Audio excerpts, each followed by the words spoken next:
What's up, friends? Welcome back to KimmyDTV, a place where nurses and aspiring nurses come to achieve academic, career, and life success. In this video, we're going to be going over how to give report as a nurse. So, if you like these kind of videos, don't forget to hit the thumbs up button, hit the like button, and hit the subscribe button and the notification bell so that you never miss a video from me, okay? All right, let's go. All right, guys, so we're going to be going over how to give a report in two ways. One way, which is a textbook way, which is a way where, you have an assignment in nursing school and they ask you to write a report. You would do it that way, which is called SBAR. We're going to get into it. And the other way is, when you are graduating and you're going to go out into the world, that is another way where I'm going to give it to you. The first thing you have to know is we all know about SBAR, and if you don't know this already, SBAR stands for Situation, Background, Assessment, and Recommendation, okay?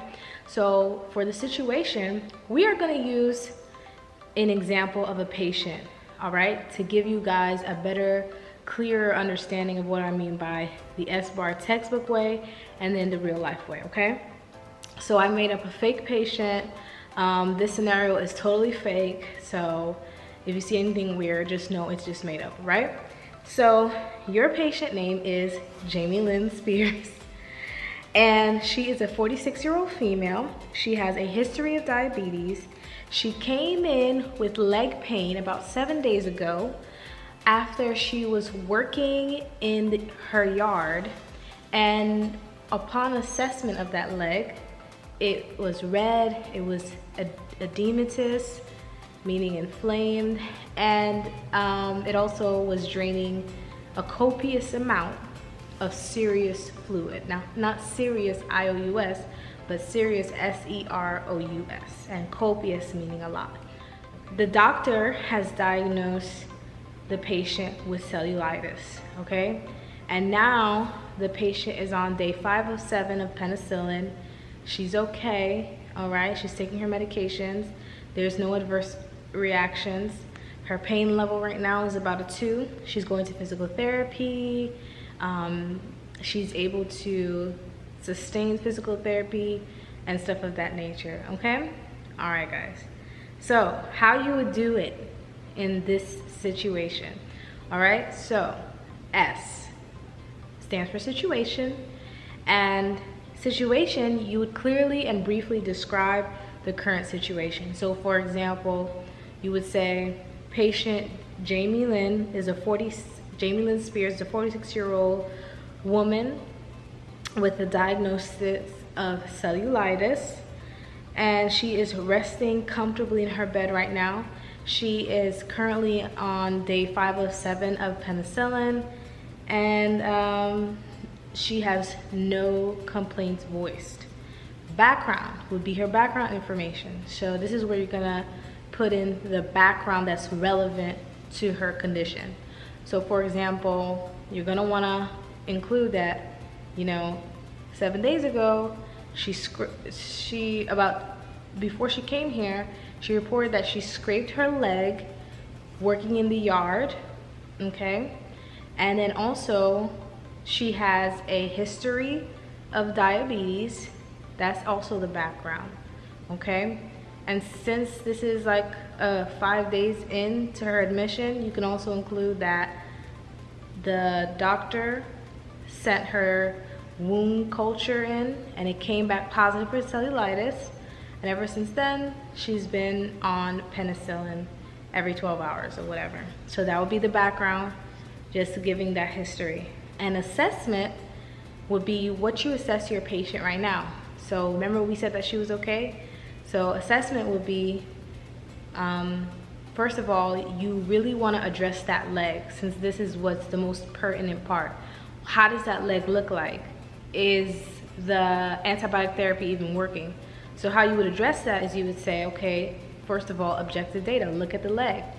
Okay, upon assessment of patient Jamie Lynn's leg, her leg has a scant amount, scant meaning small, a scant amount of serious fluid draining, okay? Her patient's leg is less edematous. They were measuring her leg before, you could include that. Her pain level is now a 2 out of 10 versus on admission it was a 10 out of 10, right? So you would say patient's pain level is 2 out of 10. Patient voiced no complaints, no adverse reactions to the physical therapy. So, you know, nursing is interdisciplinary. So the physical therapist says that she's doing very well, and she says that too. She's laughing, she's resting in bed right now, and that's my assessment of her, right? Recommendation. So that depends on who you're talking to. So let's say you're giving a report to the nurse. So if you're giving a report to the nurse, you would say, okay, well, I recommend her next Percocet medication is due at 2 p.m. So if you could remember to give that. Another recommendation is that her next penicillin IV drip is at 3 a.m. So if you can remember to give that. I also recommend that you change the dressing because it was only changed once on my tour. So I would also recommend that you change the dressing, you assess for peripheral pulses and for color, contour, edema, pretty much it for the recommendation, okay? So you guys get the nursing school way. You want to kind of like show your professor that you know exactly what's going on, okay?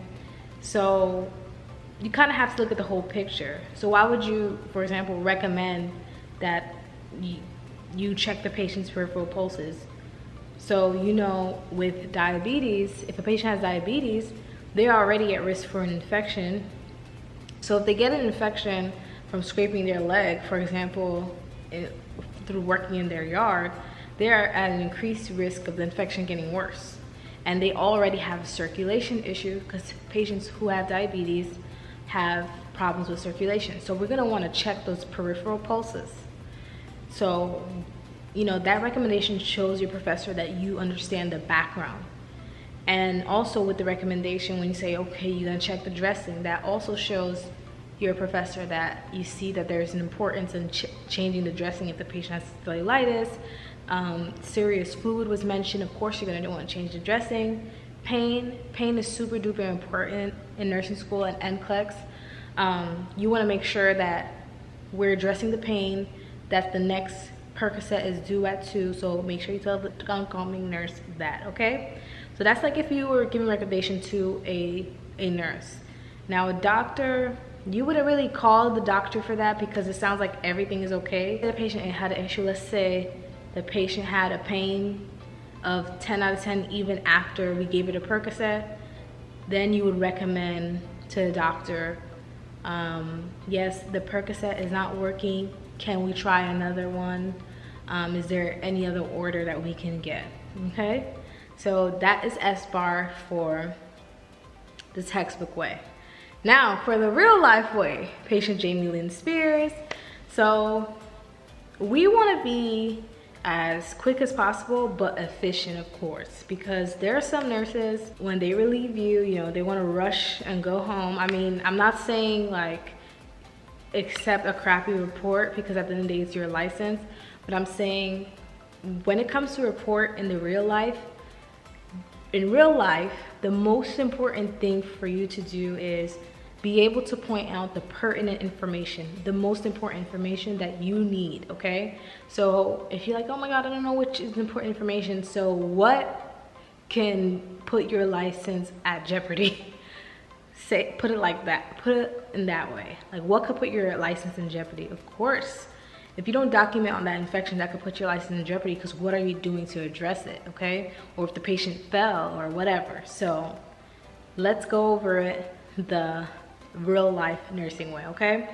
So let's say you have like 12 patients to give a report on, and then you're flipping the report page and you get to patient Jamie. So this is how I would do it. I said, okay, hello, so Jamie Lynn Spears, she's a 46-year-old female. She has a history of diabetes. She also has diagnosis of cellulitis in her right leg. Right now, her leg is looking good. Today is day 5 of 7 of her penicillin antibiotic therapy. She's not complaining of any pain. I gave her Percocet on my shift like around 2 p.m. and she never asked for it again. She's smiling, she's laughing, her family came to visit her. She's pretty good. That's it. You know, that's all you gotta do. And then that's it. I hit all the notes, you know. I don't have to say, you know, the patient came at this time 7 days ago. The doctor sent the culture to the lab and it went positive for cellulitis. I mentioned the antibiotic therapy. Now that's one thing. This is such a pet peeve of mine. Every nurse should be documenting what day of antibiotic therapy that the patient is on. Some people do not put that on and we need to monitor that. So basically my whole point is that on report, if a patient is on antibiotic therapy, please count the days, because we have to see when the antibiotic is finished. We have to check the leg and assess the leg, and sometimes they have to reculture to see if the antibiotic therapy has worked, test the blood or what have you to see if it worked. So it is very pertinent that you sure to check to see what day number of antibiotic therapy the patient is on, okay?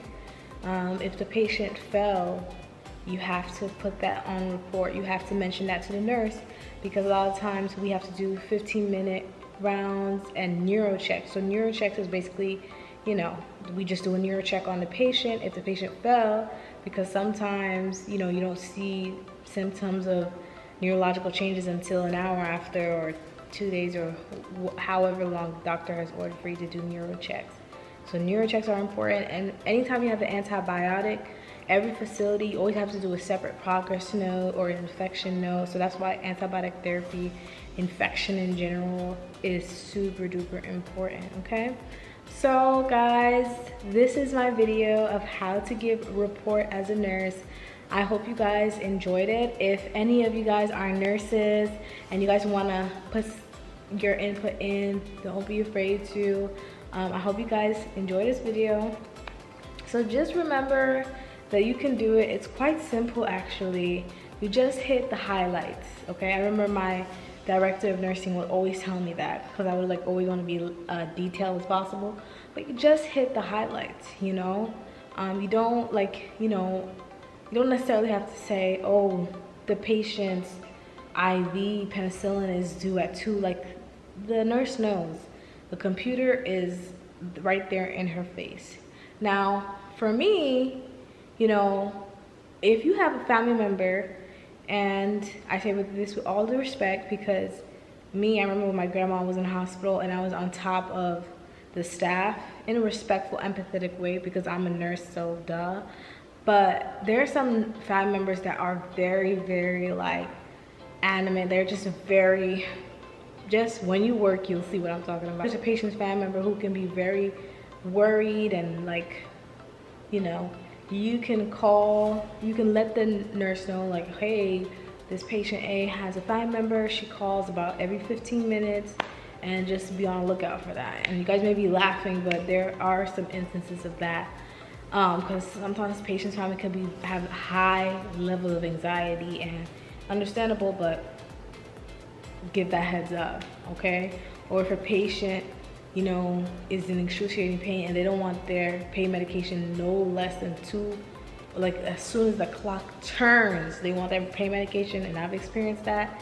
Make sure you tell the nurse that, okay?